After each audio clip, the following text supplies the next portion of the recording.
Les gens autour de moi savent que j'aime lire des livres sur l'argent et les investissements.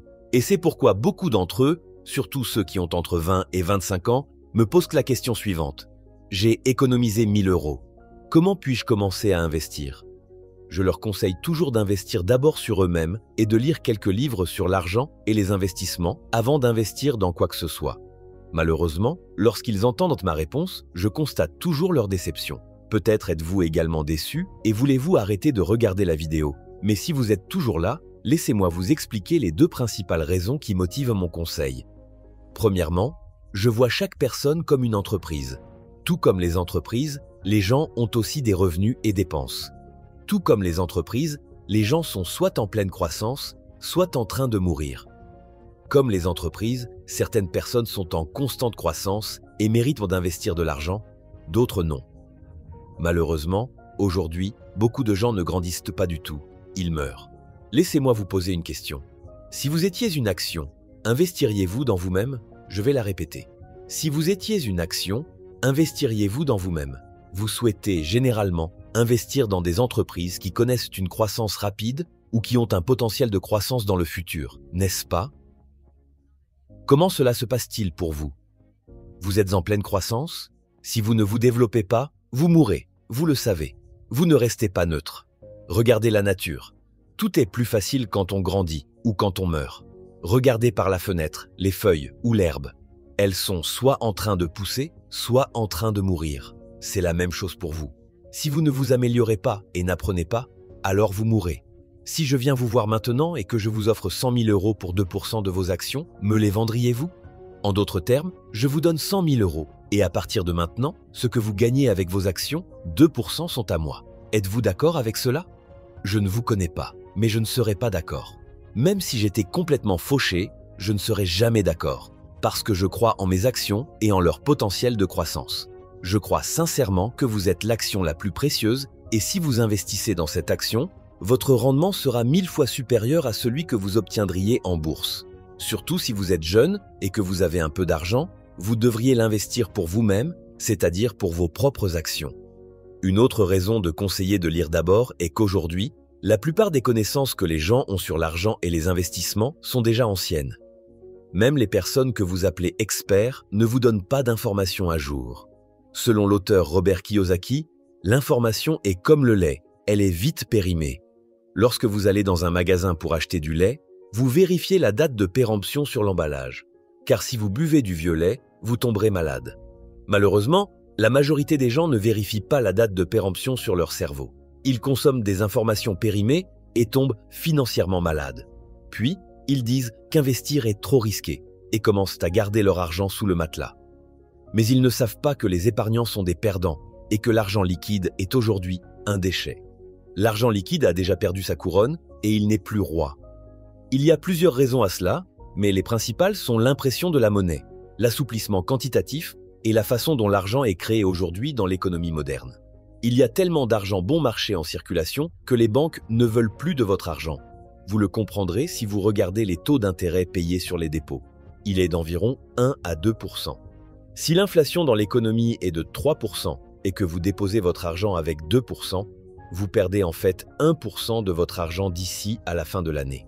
En fait, vous donnez votre argent et acceptez de récupérer moins que ce que vous avez déposé.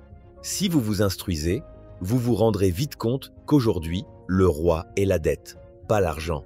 Les gens qui comprennent comment utiliser la dette sont ceux qui s'enrichissent. Malheureusement, ce genre d'information n'est pas enseigné dans nos écoles. Même si vous étudiez dans des facultés d'économie comme je l'ai fait, vous aurez toujours des difficultés à l'appliquer à votre vie parce que c'est au niveau académique. Cela ne veut pas dire que je sois contre l'éducation, c'est tout le contraire. L'éducation est beaucoup plus importante que jamais dans toute l'histoire de l'humanité. La quantité d'informations dont nous disposons double tous les 18 mois. En d'autres termes, ce que vous apprenez aujourd'hui sera très probablement obsolète après 18 mois. La question est maintenant de savoir à quelle fréquence nos écoles mettent à jour leurs informations et leurs méthodes d'enseignement pour suivre ce rythme. Je suis sûr que vous connaissez déjà la réponse.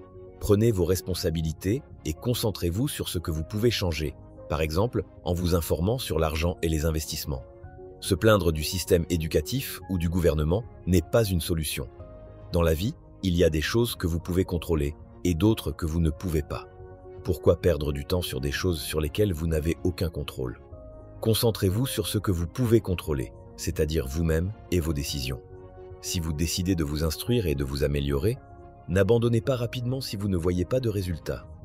Aujourd'hui, beaucoup de gens se font une fausse idée de la façon dont nous nous améliorons.